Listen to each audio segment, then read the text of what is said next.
संगतिकरण आज के इस विशेष आयोजन में हम सभी को अपना आशीर्वाद देने के लिए उपस्थित हम सभी के प्रेरणा स्रोत और डीएवी कॉलेज प्रबंधकर्त्री समिति के माननीय अध्यक्ष प्रधान श्रीमान पद्मश्री डॉक्टर पूनम सूरी जी और डीएवी कॉलेज प्रबंधकर्त्री के समिति के माननीय उप प्रधान जी श्रीमान प्रबोध महाजन जी, आर्य प्रादेशिक प्रतिनिधि सभा के माननीय मंत्री महोदय आदरणीय एस के शर्मा जी, प्रसिद्ध वैदिक विद्वान और हम सभी के बीच में अभी आपके बीच में कुछ समय पश्चात वे अपना उद्बोधन भी प्रस्तुत करेंगे डॉक्टर वागीश आचार्य जी, और आर्य युवा समाज अखिल भारतीय आर्य युवा समाज के हमारे अनन्य साथी आदरणीय श्रीमान योगी सूरी जी, और महर्षि दयानंद का जहाँ जन्म हुआ उस जन्म स्थान के अध्यक्ष माननीय हमारे प्रधान जी हैं, मंत्री के रूप में दायित्व निभा रहे आदरणीय भाई अजय सहगल जी, उपस्थित महानुभाव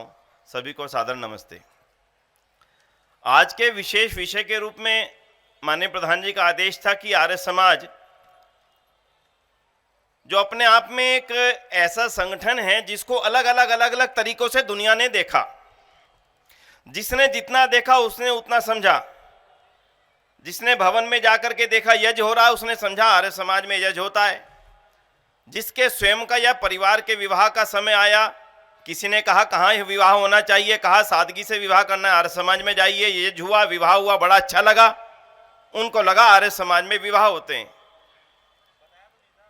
किसी ने कुछ जाना, किसी ने कुछ जाना, लेकिन आज डीएवी कॉलेज प्रबंधकर्त्री समिति के इस विशेष आयोजन में महात्मा हंसराज दिवस के उपलक्ष्य में जो यहाँ पर इस पवित्र प्रांगण में जो आयोजन हो रहा है, पाखंड खंडनी पताका महर्षि दयानंद ने जहाँ पर फहराई थी, लहराई थी, उस प्रांगण में बैठ करके उस 150 वर्षीय आर्य समाज के बारे में थोड़ा सा और चिंतन करें, ऐसा मेरा निवेदन है। वैसे जब भजनों का कार्यक्रम चल रहा हो और बच्चों का कार्यक्रम भी बीच में आना हो तो भाषण सुनना बड़ा सरल नहीं हुआ करता, और अध्यापकों के बीच में भाषण देना तो वैसे बड़ा कठिन हुआ करता है। प्रयास करने के लिए मैं यहाँ पर उपस्थित हुआ हूँ, कोशिश करूँगा आर्य समाज वास्तव में है क्या, आर्य समाज ने दुनिया को वास्तव में दिया क्या, उसके कुछ क्षण आपके साथ में साझा कर सकूं। कारण डीएवी कॉलेज, डीएवी संस्थान, डीएवी मूवमेंट, डीएवी आंदोलन, चाहे कुछ भी कह लें, ये अपने आप में एक इतना विराट आंदोलन है, और उसके अंदर जो अध्यापिकाएं और हमारी माननीय प्रधानाचार्य उनको चला रही हैं। जब उनके मस्तिष्क से निकल करके वो बिंदु लाखों बच्चों तक पहुंचेंगे तो मुझे ऐसा लगता है कि देश के अंदर परिवर्तन लाने के लिए वो काउंट, वो संख्या आपके पास है जो देश में बड़े परिवर्तन लाने की व्यवस्था रखती है। अभी मैं देख रहा था उत्तराखंड जहां पर हम आज बैठे हैं, यहाँ की जनसंख्या कितनी है? लगभग 1 करोड़ पूरे उत्तराखंड की। मैं विचार ये कर रहा था, आर्य समाज जिसका जन्म 1875 में महर्षि दयानंद ने बंबई में किया, उसकी ध्वज के तले डीएवी जैसे संस्थान जो आर्य समाज के उस विचारधारा को और आर्य समाज की महर्षि दयानंद की सोच को लाखों बच्चों में पहुंचा रहे हैं, उन बच्चों की संख्या एक समय में, यदि मैं दुनिया भर में चलने वाले विद्यालयों में पढ़ने वालों की संख्या गिन लूं तो लगभग 1 करोड़ बच्चों की संख्या है जो आर्य समाज के विद्यालयों में एक समय में पढ़ रही है। आप इससे अनुमान लगाइएगा आप कितने बड़े विराट वृक्ष के साथ जुड़े हुए हैं, आप अनुमान लगाइएगा। तो इसलिए बंधुओं, और विशेषकर मैं आज अपनी बात कहना चाहूंगा जो विभिन्न डीएवी विद्यालयों से हमारे अध्यापिका बहनें यहां पर उपस्थित हैं। महर्षि दयानंद सरस्वती जी का जन्म टंकारा में हुआ, 200 वर्ष हो रहे हैं, ये 200वां वर्ष चल रहा है। माननीय प्रधानमंत्री जी ने 200वें वर्ष का शुभारंभ किया और आप सबने उसको लाइव देखा, सुना, जाना। लेकिन 200 वर्ष पहले आखिर दयानंद ने वो किया क्या था, वो परिवर्तन दिया क्या था, जिसके कारण से आज 200 वर्ष पश्चात भी वो ज्यों के त्यों आज भी प्रासंगिक दिखते हैं। उनका कहा गया एक एक वाक्य, उनके दिए गए एक एक परिवर्तन आज भी उतना ही प्रासंगिक दिखता है जितने शायद उस समय रहे होंगे। तो उनमें अपनी चर्चा में मैं कुछ हिस्सा ले चलूंगा इतिहास की तरफ, कुछ हिस्सा थोड़ा सा वर्तमान की तरफ, क्योंकि इतिहास को जाने बिना वर्तमान को जोड़ना बड़ा कठिन है। आप में से जो बहनें यहाँ बैठी, जो अध्यापिकाएं हैं, वो मुझे लगता है कहीं हिस्ट्री से भी जुड़ी रही होंगी, कहीं ना कहीं बैकग्राउंड किसी ना किसी का हिस्ट्री का विशेष होगा, किसी का ज़्यादा किसी का कम। तो इसलिए जब भी मैं बात करूंगा मेरी कोशिश ये होगी कि उसमें ऑथेंटिसिटी हो, कोई भी ऐसा तर्क ना हो, कोई भी ऐसा तथ्य ना हो जो आप यहाँ से जाकर के कहीं और खोजने की कोशिश करें और फिर लगे कि यहाँ तो कुछ कहा गया, कहीं और कुछ मिलेगा। ऐसा नहीं होगा। हाँ, इतना ज़रूर मैं कहूँगा कि आर्य समाज के बारे में जितनी जानकारी होनी चाहिए थी, कहीं ना कहीं हमारी त्रुटि रही, वो हो नहीं पाई। तो आइए बंधुओं, शुरू करेंगे। कोशिश करूंगा अपनी समय सीमा में रहते हुए कुछ बातें आपके साथ साझा कर सकूं। इतिहास में आर्य समाज और ऋषि ध्यान को अलग करके नहीं देखा जा सकता। जो ऋषि ध्यान की सोच थी वही आर्य समाज का कार्य में बदलती चली गई। किसी को स्वामी श्रद्धानंद ने बदला गुरुकुल परंपरा में, किसी को विद्यालयों की परंपरा में बदला महात्मा हंसराज ने, किसी को देश को आजाद कराने की परंपरा में बदला भगत सिंह ने, किसी को साहित्य की परंपरा में बदला मुंशी प्रेमचंद जैसे उनके शिष्यों ने। अगर मैं सारी ही इतिहास की बातों को रखूंगा तो लंबा समय लगेगा। कुछ बिंदु बताता हूं। बिंदु का क्रम एक ही होगा कि आज देश में अगर कुछ परिवर्तन हुआ है 200 वर्ष पहले से, तो उसके पीछे का अगर कोई अकेला कारण है तो वो कारण ऋषि दयानंद की सोच और उनके द्वारा बनाया गया आर्य समाज के द्वारा किए गए कार्य ही हैं। अब मैं इसी फोकस पे अपनी बात शुरू करता हूं। बंधुओं, 1857 का युद्ध हुआ। 1857 के युद्ध मेरठ की छावनी से आरंभ हुआ। अलग अलग राज्यों में वो युद्ध लड़ा जा रहा था। और जब युद्ध आरंभ हुआ, ईस्ट इंडिया कंपनी की सरकार देश में थी। ईस्ट इंडिया कंपनी की सरकार के प्रति थोड़े थोड़े राज्यों का गुस्सा था, क्योंकि वो उनसे राज्य सत्ता लेना चाहते थे। जैसे रानी की झांसी की रानी से लेना चाहते थे, ऐसे अलग अलग वो चाहते थे सारे राज्य मेरे अंतर्गत आ जाएं। फेल हो गया। सन 57 का युद्ध समाप्त हो गया। जितनी भी एक उबाल था समाप्त हो गया और एक देश में बड़ा परिवर्तन आ गया। एडमिनिस्ट्रेटिव चेंज जिसको हम कहते हैं, एक प्रशासनिक बड़ा परिवर्तन आ गया। ईस्ट इंडिया कंपनी के हाथों से निकल करके भारत की राज्य सत्ता सीधी अंग्रेज महारानी के हाथ में चली गई। अंग्रेज महारानी ने देखा इतना बड़ा देश, हमारी कंपनी वहां पे शासन कर रही है और अगर इसको संभाला नहीं गया तो सारा देश हमारे हाथों से निकल जाएगा। लिहाजा उसने हमारे देश की सत्ता को उठा करके अपने हाथों में ले लिया और एक लंबा चार्टर हमारे देश की जनता के सामने रखा। मैं निवेदन करूंगा, बिंदुओं को सुनिएगा जरूर ध्यान से, ताकि आप उस तक पहुंच पाए। यहां से जाने के पश्चात में ले लिया और यह घोषणा की कि अब भारतीयों को चिंता करने की आवश्यकता नहीं है। ईस्ट इंडिया कंपनी ने कुछ गलतियां की, अब आंदोलन समाप्त कीजिए, अब यह सारी सत्ता हमारे हाथ में आ चुकी है। अब हम भारतीयों का पालन पोषण माता पिता के समान करेंगे, जैसे माता पिता अपने बच्चों का करते हैं। जैसे मैं लंदन के लोगों का, लंदन के नागरिकों की माता के समान पालन पोषण करती हूं, वैसा ही भारतीयों के साथ भी किया जाएगा। देखिए, ध्यान से सुनिएगा।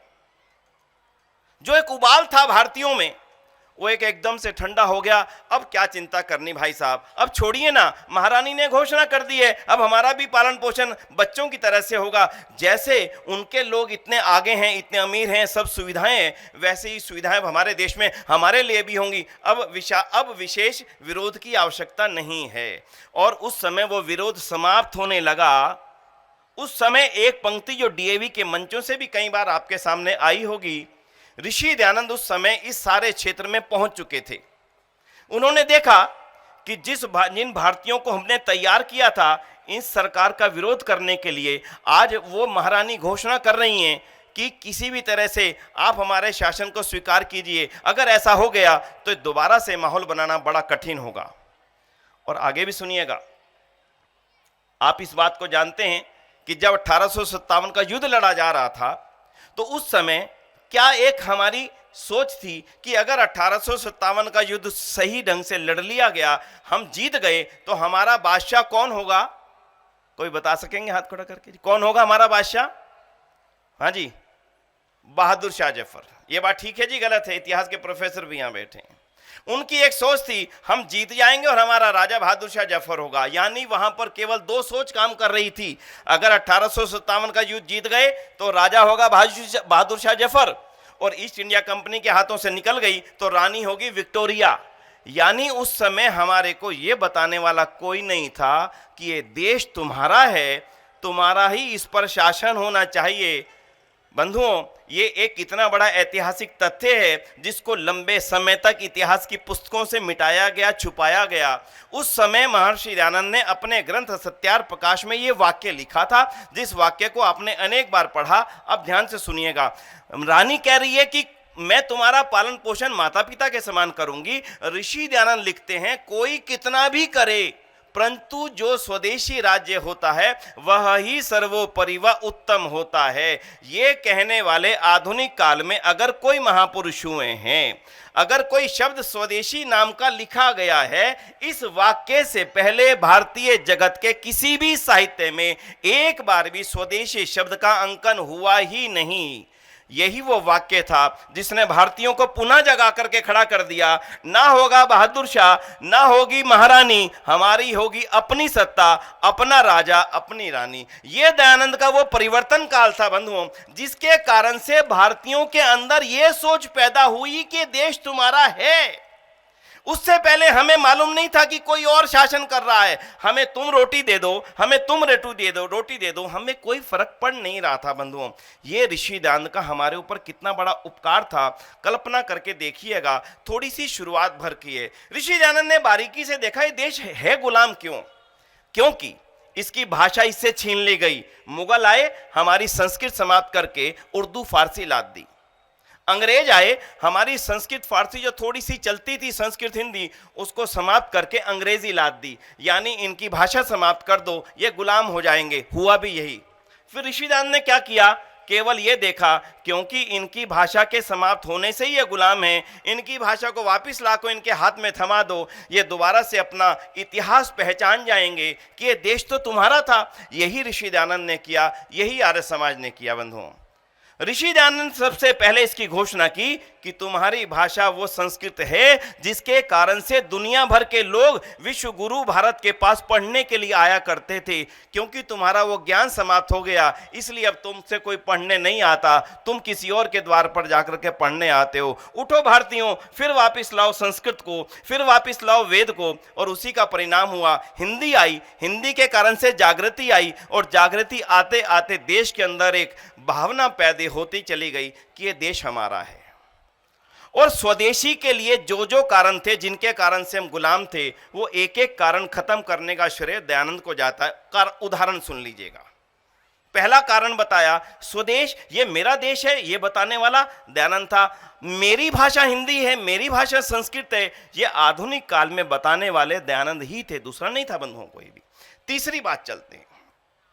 जब थोड़ी सी जागृति आनी शुरू हुई, आर्य समाज की स्थापना हो गई, लाहौर में स्थापना हुई, वहीं स्थापना डीएवी की हुई। डीएवी कॉलेज आगे बढ़ने लगे, बच्चे उसमें पढ़ने लगे, ये समझने लगे ये देश हमारा है, हमारी बाउंड्री। बताने वाला कोई नहीं था। कभी इतिहास की पुस्तकें उठा करके देखिएगा, जयपुर वाला सोचता था ये भारत है, पटियाला वाला सोचता था ये भारत है, ग्वालियर वाला सोचता था यही भारत है। सब ने अपने छोटे छोटे साम्राज्य बना करके उसी को भारत की कल्पना देते थे। ऋषि दयानंद आधुनिक काल के, दोबारा बोलता हूं, पहले ऋषि थे जिन्होंने हमें बताया तुम्हारी सत्ता और अटक से लेकर के वो कटक तक, और नीचे धुर नीचे से लेकर के हिमालय की तलहटी तक था, वही उसका नाम आर्यवर्त था, जिसका शासन पूरी दुनिया पर था। मैं अब भाषण के लिए नहीं बोलता हूं बंधुओं, वो फैक्ट आपके सामने रखता हूं, आराम से कल्पना करके नहीं, थोड़ा सा पढ़ करके। गूगल आज के समय में हमारी बहुत सहायता करेगा इस चीज में कि मेरी बात में कहीं गलती तो नहीं है। यहां से लेकर के वहां तक, नीचे से लेकर के वहां तक, ये एक भारत था। इसकी कल्पना देने वाले आधुनिक काल में अकेले ऋषि थे, जिनका नाम ऋषिवर देव दयानंद सरस्वती था। दूसरा कोई हमें बताने वाला नहीं था कि भारत आखिर था कौन। अब बंधुओं, जब स्वदेशी की बात चली कि सब कुछ हमारा होना चाहिए, ठीक है, हिंदी हमारी हो गई, वापिस आ गई। हमारे को शिक्षा से समाप्त कर दिया गया था और केवल एक छोटे से वर्ग को शिक्षा का पढ़ने का अधिकार दे दिया गया था। केवल ये वर्ग पढ़ेगा। कहां पढ़ेगा? या तो हमारे पास दो ही जगह रह गई थी पढ़ने की, या तो मस्जिदों के अंदर चलने वाले मदरसे या ब्राह्मणों की पाठशालाएं। बाकी वर्ग नहीं पढ़ सकता। अगर ऋषि दयानंद ने सत्यार प्रकाश के अंदर ये ना लिखा होता, इस देश का एक एक बच्चा और विशेषकर नारी को पढ़ने के बिना ये देश कभी भी आगे बढ़ नहीं सकता। और उनके उन शब्दों को उठा करके महात्मा हंसराज जैसों ने अपना पूरा जीवन, पूरी संपत्ति स्वामी श्रद्धानंद जैसों ने ना दयानंद के कहने पर दे दी होती बंधुओं, तो हमारे देश के अंदर शिक्षा नाम की चीज आगे नहीं बढ़ती। विदेशियों ने हमारे शिक्षण संस्थानों को समाप्त किया था और दयानंद और आर्य समाज ने आकर के उन्हीं शिक्षण संस्थानों को, जिनके बल पर ये सारे देश में हमारा परचम लहराते थे, उसी गुरुकुल परंपरा को, चाहे गुरुकुल कांगड़ी का नाम ले और पूरे देश में चलने वाले हजारों गुरुकुलों का नाम ले, उसी गुरुकुल परंपरा को वापस ला करके रख दिया। आहिस्ता आहिस्ता चर्चा हुई, भाषा भी हमारी हो गई, विद्यालय भी हमारे हो गए, अब यह देश के लिए हमारी आवाज भी आगे बुलंद होनी शुरू हो गई। भला पैसा हमारा अंग्रेज के बैंक में क्यों रखा जाए? बैंक भी हमारा होना चाहिए। बात तो ठीक है, बैंक भी हमारा होना चाहिए। हम में से बहुत कम लोगों को यह जानकारी होगी कि भारत में स्वदेशी पूंजी का पहला बैंक खोलने का श्रेय अगर किसी संस्था को जाता है बंधुओं, उस संस्था का नाम था आर्य समाज। आर्य समाज, आर्य समाज, दूसरी संस्था ने नहीं खोला।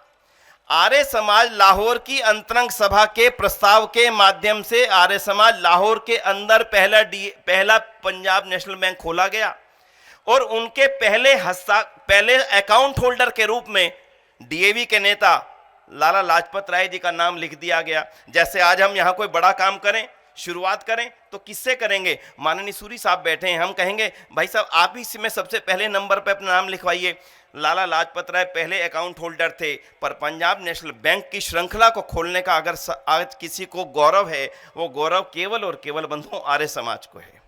महाराजा गायकवाड़ बड़ौदा के थे, लाहौर आए, देखा अरे इतना सुंदर बैंक, मेरा पैसा है, मैं भला अंग्रेज के बैंक में जाकर के क्यों रखूंगा? अरे पैसा मेरा, चाबी तेरी, नहीं चलेगा।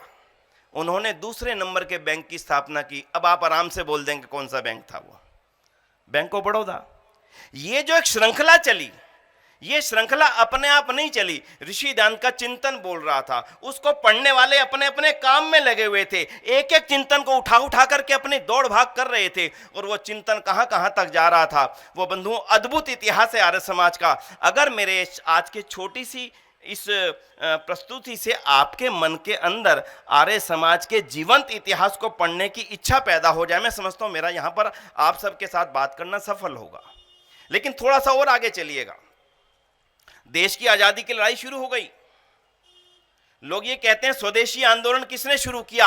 आज भी हम अपने किसी बच्चे से पूछें बेटा स्वदेशी आंदोलन को किसने शुरू किया, गर्व से एकदम से खड़ा होकर के कहता है मुझे मालूम है। बोलाओ बताओ बेटा, महात्मा गांधी ने। देखिए महात्मा गांधी हमारे देश के एक बहुत महान लीडर थे, लेकिन इतिहास के आगे सच्चाई छुपाई नहीं जा सकती। ये आप सबकी जानकारी में होना चाहिए कि स्वदेशी आंदोलन को शुरू करने का श्रेय सर्वप्रथम तो महर्षि दयानंद को है, लेकिन उस आंदोलन को सबसे पहले जिसने जीवंत गति दी, आर्य समाज लाहौर ने 1879 14 अगस्त ट्रिब्यून के अंदर पूरा समाचार छपा। समाचार पढ़िएगा। आज आर्य समाज लाहौर के अंदर विदेशी कपड़ों की होली जलाई जाएगी और उसमें संकल्प दिलवाया जाएगा कि आप भारत के अंदर बना हुआ वस्त्र इस्तेमाल करें। किस समय? 1879। महात्मा गांधी जी का इस देश के अंदर कब आगमन होता है वो इतिहास अपने आप आपको बता देगा। 40 साल पहले आर्य समाज अपने मंच से इस बात को कह रहा है। एक लंबी फेहरिस्त है बंधुओं, बताने के लिए एक अनलिमिटेड समय नहीं हुआ करता, कभी भी सूत्र में बात रखी जा सकती है। उसके बाद जो जो काम हुए स्वदेशी आंदोलन को आगे बढ़ाने के लिए, वो अपने आप में देश का अपने आप ऐसा इतिहास है जिसको जानने की कम से कम हमारे इस वर्ग को, जो लाखों बच्चों को अपने विचार से लाभान्वित कर रहा है, उनकी जानकारी होनी चाहिए। देश के अंदर एक रूपता की बड़ी जरूरत थी और हमारे को एक आत्मविश्वास जगाने की बेहद आवश्यकता थी। कोई कुछ कह के अभिवादन करता था, कोई कुछ कह के अभिवादन करता था। हमारे यहाँ पर एक रूपता का ऐसा अभाव था जिसको अभाव को दूर करने का संदेश तो दिया ऋषि दयानंद ने। अब प्रधान जी जब आते हैं कहते हैं सभी को नमस्ते जी। क्या कहते हैं जी? आप भी करते हैं सभी को सादर नमस्ते जी। सोचा कभी आपने इस नमस्ते को आधुनिक जगत में स्थापित करने का श्रेय किसको है? बंधुओं प्रसन्नता होनी चाहिए आपको। आज के समय में यदि नमस्ते दुनिया का हर व्यक्ति भारतीयता की पहचान रखता है तो वो नमस्ते देने का श्रेय केवल और केवल आधुनिक जगत में ऋषि दयानंद और आर्य समाज को ही है। इसी ने ही शब्द को जन्म दिया जो शब्द आज दुनिया के अंदर भारत की पहचान बन गया। अपने आप में एक ऐसी पहचान, कोरोना ने उसकी पहचान को जरूरत के रूप में बता दिया कि केवल ये पहचान नहीं है, ये अब मनुष्यता की जरूरत है। करके देखिए, अलग अलग वीडियो इस संबंध में चल रहे हैं। इसलिए बंधुओं, आर्य समाज एक वो संस्था थी, हर परिवर्तन को जिसने टच किया, जो उस समय की जरूरत थी। महिला शिक्षा, आज सुबह में एक पुस्तक पढ़ रहा था, एक घटना जरूर बताऊंगा क्योंकि अधिक संख्या महिलाएं यहां बैठी हैं। लाला देवराज जी के सामने प्रश्न आया, महिलाओं की शिक्षा होनी चाहिए, क्योंकि डीएवी कॉलेज जो शुरू में खुला था वो बच्चों के लिए खुला। उसके बाद तो अनेक श्रृंखलाएं चली। लाला देवराज जी के मन में बात आई जालंधर में खुलना चाहिए। खोले कौन? पत्थर कौन खाए? गाली कौन खाए? बहिष्कार कौन सहे? लाला देवराज जी ने हिम्मत करके खोला।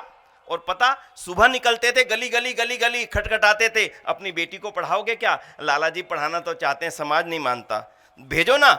चलो कोशिश करके भेजी, 2 दिन आई बेटी, समाज के लोग इकट्ठा हुए, गाली गलौज करके बेटी को उठा करके वापस ले गए। हमारी बेटियों को खराब करना चाहते हो? ऐसी परिस्थिति में लाला देवराज ने आज देश का सबसे बड़ा जो नाम है कन्या महाविद्यालय जालंधर की स्थापना उस परिस्थिति में की जब वो दिन में भरी दोपहरी में एक घर घुमा करते थे, अपनी बेटी को भेजो, अपनी बेटी को भेजो। लेकिन आज उस तप को हमने भुला दिया। कहीं ना कहीं पीढ़ियां हमारे इतिहास को भुलाने का काम करेंगी। एक एक व्यक्ति का इतिहास अपने आप में आर्य समाज का ऐसा देदीप्यमान इतिहास है बंधुओं। पढ़ता जाऊं, सुनाता जाऊं, चलता जाऊं, चलता जाऊं। भगत सिंह का नाम आप में से ऐसा संभव ही नहीं हो सकता किसी ने ना सुना हो। कभी विचार किया भगत सिंह के अंदर यह ज्योति जली कैसे? उसको जलाने वाला था कौन कि कुर्बान हो जाओ? आज भी संभव नहीं है, बड़ा कठिन काम है। लेकिन भगत सिंह अकेले नहीं, चाहे राम प्रसाद बिस्मिल, चाहे लाला लाजपत राय, चाहे स्वामी श्रद्धानंद, चाहे शहीद सुखदेव, और एक लंबी श्रृंखला, चाहे कुछ बदलाव है, एक लंबी श्रृंखला बलिदानियों की अपने आप पैदा नहीं हुई। आपकी जानकारी के लिए होना चाहिए। कभी कभी कुछ लोग कह देते हैं विनय जी भगत सिंह तो कम्युनिस्ट हो गए थे, आपकी जानकारी में भी कोई ना कोई बात आ जाती होगी। लेकिन आज जान लीजिएगा कि आर्य समाज का वो एक हमारा नौजवान साथी भगत सिंह बना कैसे? पूज्य दादाजी का दर्शन आर्य समाज के संस्थापक स्वामी दयानंद से हुआ। पहली बार सरदार अर्जुन सिंह, सिख परिवार में पैदा होने वाले सरदार अर्जुन सिंह से हुआ। सरदार अर्जुन सिंह मोहित हो गए दयानंद पर, अपना लिया आर्य समाज को पूरी तौर पर, और भगत सिंह को अपने कंधे पे बैठा कर के ये जो पवित्र कराते हुए संकल्प कराते हैं। संकल्प सुनिएगा कि मैं तुम दोनों को, एक भगत सिंह एक तरफ जगत सिंह, दोनों भाई थे, कहते हैं मैं तुम दोनों को भारत पर वारी करता हूं, वक्फ करता हूं। शादी के लिए बुलाया गया भगत सिंह को, बेटा लड़की देखने आ जाओ। भगत सिंह पत्र लिखते हैं, मेरे कहने पे मत मानिएगा। भगत सिंह पत्र लिखते हैं, माताजी आप शादी के लिए बुला रही हैं मुझे, क्या आप भूल गई जब मेरे दादाजी ने मेरा यज्ञोपवीत संस्कार कराया था तब मेरे को यज्ञ के समय मुझे देश पर वक्फ कर दिया था। अब तो वो ही मेरी माँ है, वो ही मेरी पत्नी है, और मेरा अब दुनिया में इसके अलावा और कोई धर्म है ही नहीं। ये मैं नहीं लिख रहा हूं बंधुओं, भगत सिंह अपनी कलम से लिखते हैं जब मेरा यज्ञोपवीत करवाया गया। तो इसलिए बंधुओं समय की सीमा है, इसलिए मैं अधिक नहीं जाऊंगा, लेकिन आप तक ये मैं बात पहुंचाना चाहता हूं। चाहे देश की आजादी की लड़ाई हो, चाहे देश की स्वदेशी की लड़ाई हो, चाहे स्वभाषा की लड़ाई हो, चाहे शिक्षा की क्रांति हो, एक और क्रांति की तरफ कभी आपका ध्यान नहीं गया होगा। आपने आर्यनगर नाम जरूर सुना होगा, कहीं ना कहीं आर्यनगर आर्यनगर आर्यनगर। हमारे दुर्भाग्य से हमने एक बहुत बड़े वर्ग को अपने से अलग रखा, दलित कह के रखा, छुआछूत के कारण से रखा। आर्य समाज ने उसके लिए आंदोलन चलाया कि ये अलग क्यों, ये तो हमारे भाई हैं, कोई और क्यों लेकर के जाएगा इनके अपने पास। लेकिन मन बदलना बड़ा कठिन था, तो साधन दिया। और आपको जानकारी हो के प्रसन्नता होगी कि देश की सबसे पहली रीसेटलमेंट कॉलोनी, यानी उन सब वर्ग को बुला करके बैठा करके उनके लिए जमीन खरीद करके उस पे 100-100 गज के प्लॉट बना करके निशुल्क उनको देना। उनको मंदिरों में जाने का अधिकार नहीं था, उसके बीच में मंदिर बना कर देना। उनके बच्चों को पढ़ने के लिए कोई अपने स्कूल में अपने बच्चों के साथ बैठाने को तैयार नहीं था। उन दलित बेटियों को अलग से पढ़ाने के लिए अलग से विद्यालय खोल करके इस पूरी कॉलोनी को बनाना और उस उसका नाम आर्यनगर रखना कि तुम तो श्रेष्ठ हो, तुम हमारे भाई हो, और अपने नाम के आगे आर्य लगाने की परंपरा शुरुआत करना, इस ऊंच नीच को, खाई को समाप्त करने के लिए कितना बड़ा कदम थी। ऊंची जाति वाला भी अपने नाम के आगे आर्य लिख रहा है, और जिसको हम गलती से छोटी जाति कह रहे थे वो भी अपने नाम के आगे आर्य लिख रहा है। दोनों को सामंजस्य बना करके जो देश की लड़ाई लड़ी गई, बंधुओं कल्पना करके देखना, अगर ये देश उस समय जातियों में बटा रहता, जो लड़ाई अंग्रेजों के साथ लड़ी जा रही थी इतनी सरल नहीं थी। आज आप में से कोई भी आर्य समाज के किसी भी नेता की जाति बताने में संभव नहीं होगा। भगत सिंह की जाति अब पता लग जाए अलग बात है, महात्मा हंसराज की नहीं बता सकते, पंडित गुरुदत्त की नहीं बता सकते, लाला लाजपत राय की नहीं बता सकते, महात्मा मुंशीराम की नहीं बता सकते, कभी रखा ही नहीं परंपरा। ये इस जातिवाद की गहरी खाई को पाटने का काम भी बंधुओं किया तो वो किया आर्य समाज ने। लेकिन इसके आगे थोड़ा सा आप वर्तमान में चलिएगा, इतिहास लंबा है, समय लगेगा, लेकिन आपकी जानकारी के लिए होना चाहिए 150 साल जिस आर्य समाज को होने जा रहे हैं, इसका क्रम कितनी तेजी से दुनिया में फैला, जबरदस्त तेजी से फैला। 1875 में स्थापना हुई आर्य समाज की बंबई में, और 1910 तक ये देश दुनिया के सारे महाद्वीपों में फैल चुका था।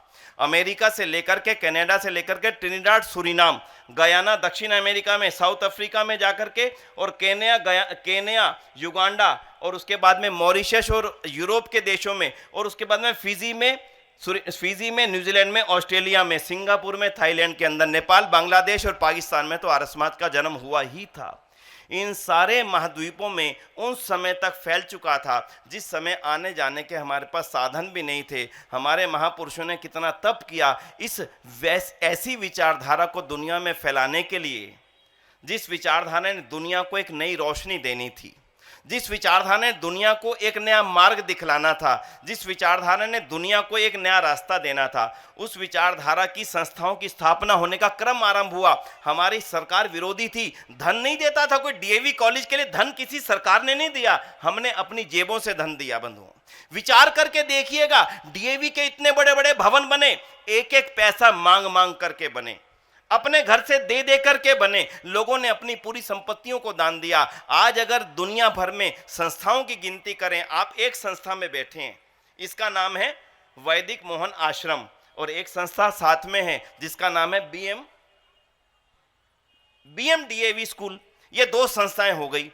अगर ऐसी ऐसी संस्थाओं की गिनती करें तो पूरी दुनिया के अंदर इस समय आर्य समाज के वृक्ष के नीचे 10,000 पत्तों की इतनी बड़ी श्रृंखला है। आप कल्पना करके देखिएगा कितना विशाल संगठन आर्य समाज का है। आप हैरान होंगे, अनाथालयों की स्थापना का जब क्रम आया, क्यों करनी पड़ी आर्य समाज को अनाथालयों की स्थापना? हमारे उन अनाथ बच्चों को जो किसी कारण से हो जाया करते थे, भूकंप आ गया, अनाथ हो गए, तो भारत में एक शब्द था जिसका नाम था फादर। आप समझ सकते हैं, समझ गए जी?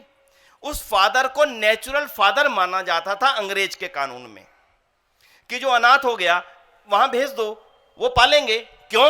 अरे बालक हमारा, बच्चा हमारा, वो भला क्यों पालेंगे? लाला लाजपत राय वकील थे, लड़ाई लड़ी, भाई बच्चा हमारा पालेगा वो क्यों? बोले जी कानून ही ऐसा है। बोले कानून ऐसा क्यों है? बोले अंग्रेज सरकार का यही कानून है कि वो अनाथ हो जाए ना, हमारा अनाथालय होना चाहिए। तो कोर्ट ने कहा, माननीय प्रधान जी, कि भाई आपका अनाथालय है कहाँ, बोलो बच्चों को भेज दें। लाला लाजपत राय ने कोर्ट में खड़े होकर के कहा, मैं आज अपनी कोठी अनाथालय को दान देता हूं, आज ही खुल गया, लाओ अपने बच्चों को यहां भर्ती करो। हिसार का जो अनाथालय खुला, उनकी कोठी दान देने से खुला। पंजाब नेशनल बैंक की तो आपको मैंने बात बता दी। एक और भी चीज है जिसमें आप सबकी इन्वॉल्वमेंट है, और उसका नाम है LIC। है कि नहीं? सबकी LIC है जी? नहीं, सबने एक ना एक पॉलिसी जरूर ली होगी, चाहे कितनी भी बड़ी कंपनी आ जाए, पर LIC की पॉलिसी जरूर लेते हैं।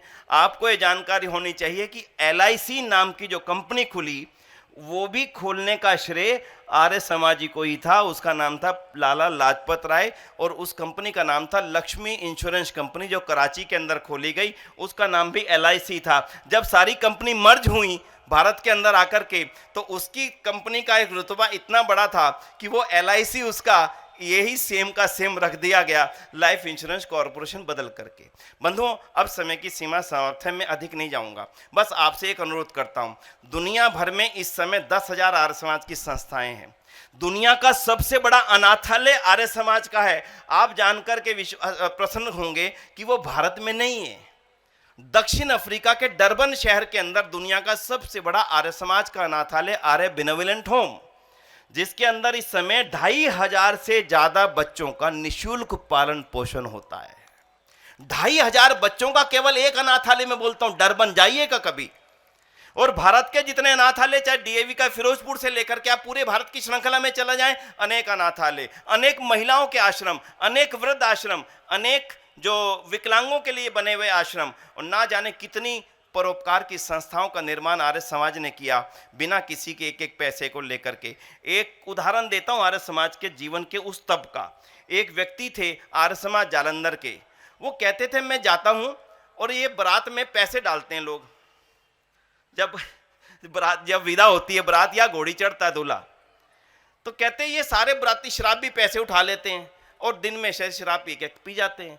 तो वो घर से निकलते थे, जहां बारात होती थी वहां पे 2-2 पैसे जो लोग गिरते थे उनको इकट्ठे करते थे और आर्य समाज में जाकर के डीएवी स्कूलों का निर्माण कार्य, अनाथालयों के निर्माण चल रहे थे, जमा कराते थे। आज मैंने फलाने की बारात में जाकर के 2 रुपए 3 पैसे इकट्ठे किए हैं, इसकी रसीद काट दीजिए, और जाकर के उस बाराती के घर दे करके आते, देख तूने नीचे सड़क पे पैसे फेंके थे, मैंने उठा करके डीएवी के लिए जमा करा दिए। कल्पना करके देखना आर्य समाज के उस पीढ़ी के त्याग की, सोच करके देखना, क्या आज ऐसा हम सोच सकते हैं बंधुओं? लेकिन 200वीं जयंती का समय आ गया, एक नया समय हमारे लिए आया। हमारे पूर्वजों ने बहुत कुछ दिया हमें, जिसके कारण से आज हम उसको आगे बढ़ा रहे हैं, लेकिन आज अब आपकी और हमारी जिम्मेदारी है। दुनिया में 10,000 संस्थाएं बन गई, लेकिन यह पर्याप्त नहीं है दुनिया के लिए। इन सभी के निरंतर विस्तार की आवश्यकता है। चाहे डीएवी स्कूल हो, लगातार विस्तार चाहिए, चाहे अनाथालय हो, आज उनकी और भी जरूरत है, और वृद्धाश्रम की जरूरतें लगातार तेजी से बढ़ती चली जा रही हैं, क्योंकि हमारे परिवारों में सिंगल चाइल्ड फैमिली का प्रचलन तेजी से बढ़ रहा है। आने वाले समय में यह सबसे बड़ी समस्या देश के साथ होने वाली है, अकेलापन। ये सुन के जाइएगा इस बात को, ये आज के समय की चेतावनी है। उस समय की चेतावनी ऋषि दयानंद ने हमें दी थी, हमने इसकी कॉल लेकर के आगे बढ़ाया था। इस चेतावनी को समझ के जाइएगा। देश का समाज हमारा गलत दिशा की तरफ बढ़ रहा है।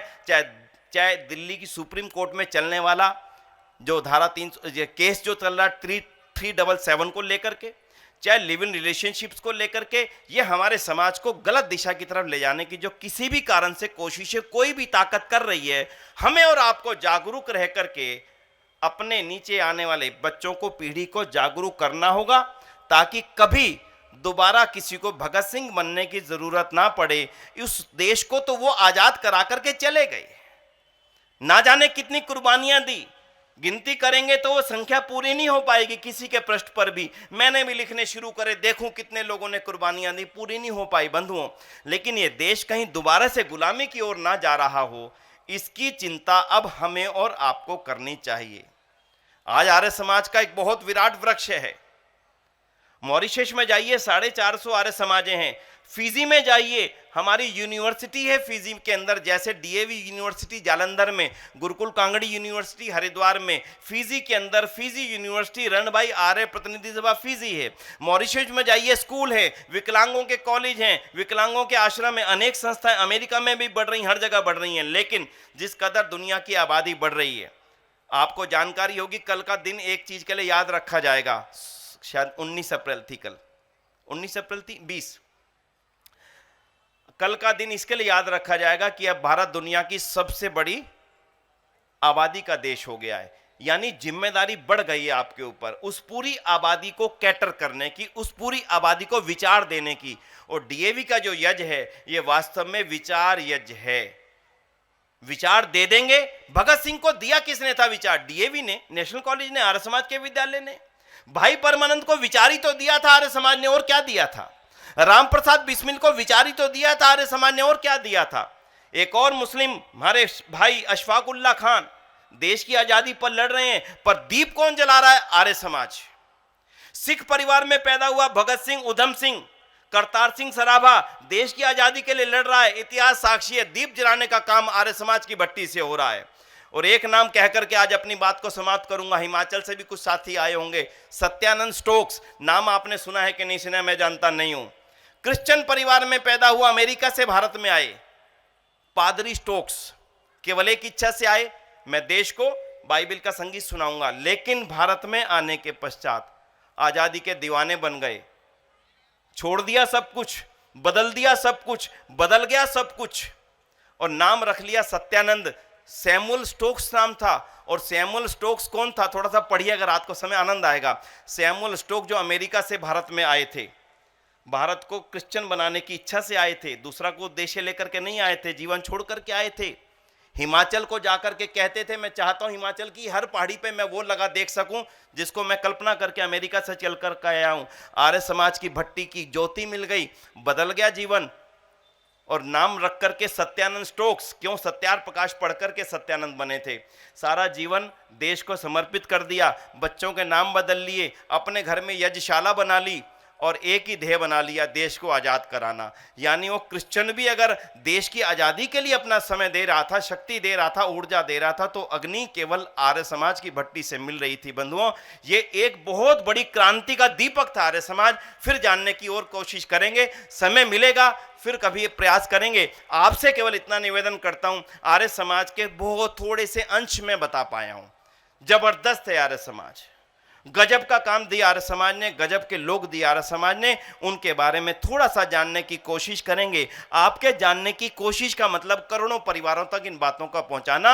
इन्हीं शब्दों के साथ में बंधुओं, आज महात्मा हंसराज दिवस के उपलक्ष्य में मैं आपको बहुत बहुत साधुवाद और बधाई देता हूं। इतने सुंदर कार्यक्रम के आयोजन के अवसर पर मुझे ये सौभाग्य मिला कि मैं आपके साथ अपने कुछ विचारों को, मेरा कुछ विचार नहीं है, ये तो इतिहास है, बनाया उन्होंने, मैंने केवल शब्दों में पिरो करके आपके सामने रखा।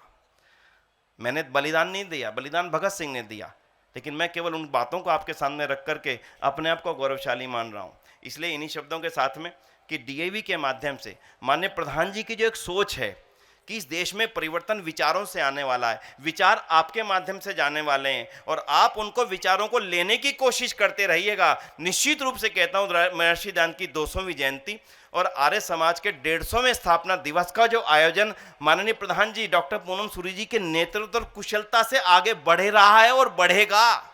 उन्होंने जो प्रधानमंत्री जी से ज्योति दी थी, ज्ञान ज्योति, वो ज्ञान ज्योति करोड़ों लोगों तक जानी है, और एक बहुत बड़ी योजना आपका इंतजार कर रही है। उस योजना में अपने आप को सम्मिलित करके इन 200वीं जयंती पे, 100वीं जयंती पर हम नहीं थे, शायद 300वीं पर नहीं होंगे, लेकिन दयानंद की 200वीं जयंती जो लगातार आपको दिख रही है हर जगह पर, उसमें अपने आप को आहूत करने का इच्छा श्रम इस धरती पे लेकर के जाइएगा। मैं विश्वास दिलाता हूं, डीएवी वो संस्था बनेगी, आने वाले समय का इतिहास कहेगा आज का जो भारत है इसको बनाने का काम डीएवी और आर्य समाज ने किया। इन्हीं शब्दों के साथ में आप सभी का बहुत बहुत आभार। ओम शांति, ओम शम, धन्यवाद।